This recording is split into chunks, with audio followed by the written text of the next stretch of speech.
আসসালামু আলাইকুম। কেমন আছেন সবাই?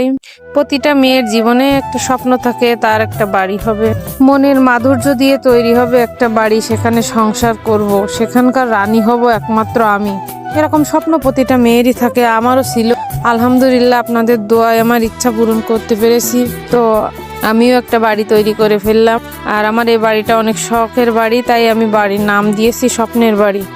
যদিও এটা ক্ষণস্থায়ী, তারপরেও 2 দিনের দুনিয়া, মৃত্যুর পরে সবই থাকবে ফেলানো, তারপরেও স্বপ্ন থাকে যে আমার সুন্দর একটা বাড়ি হবে। দেখুন দেখুন এখানে বাড়ি কিন্তু কোনো বিষয় না। আপনি যখন ছোট ছোট আশা করবেন, ছোট ছোট আশাগুলো আপনার পূরণ হবে, পূর্ণতা পাবে, তখন কিন্তু আপনার মনে হবে যে আপনি আকাশের চাঁদ ধরতে পেরেছেন। আমার ব্যাপারটাও ঠিক সেরকম। আসলে এখানে বাড়িটা তেমন কোনো ম্যাটার না।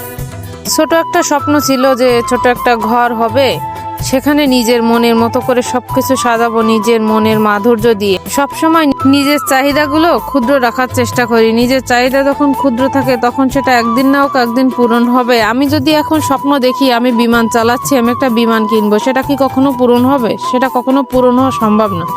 কিন্তু আমি যদি স্বপ্ন দেখি আমি একটা ভালো বাইক কিনবো বা ভালো একটা গাড়ি কিনবো, আল্লাহর রহমতে একদিন না হোক একদিন সেটা পূরণ হবে। এটুকু তো। নিজের স্বপ্নকে সবসময় আমি সীমাবদ্ধ রাখার চেষ্টা করি, নিজেদের ইনকামের উপর ডিপেন্ড করে। আমাদের ইনকাম যেমন, নিজের স্বপ্নগুলো ঠিক তেমন হবে। ইনশাল্লাহ একদিন না হোক একদিন স্বপ্নগুলো পূরণ হবে। যেমন ইচ্ছা ছিল এরকম সুন্দর একটা বাড়ি করতে পারবো। বাড়িটা কিন্তু আপনাদের কাছে মনে হবে অতি সামান্য, কিন্তু আমার কাছে এটা অনেক বড় কিছু। আর এখানে আমি স্বপ্ন দিয়ে সবকিছু সাজাবো। এই ছোট্ট জীবনে সমস্ত ছোট ছোট চাহিদাগুলো পূরণ হলে আর কি চাই বলুন? নিজেকে কখনো কারোর সঙ্গে তুলনা করা যাবে না। যে অমুকের 5 তলা বাড়ি আছে, আমার কেন নেই? অমুক প্রাইভেট কারে চড়ে ঘুরে বেড়াচ্ছে, আমি কেন পারছি না? আপনি যখনই এগুলো ভাববেন, তখনই আপনার মনে হবে যে আপনি একটা ব্যর্থ মানুষ। আপনার কষ্টগুলো আরো বাড়বে।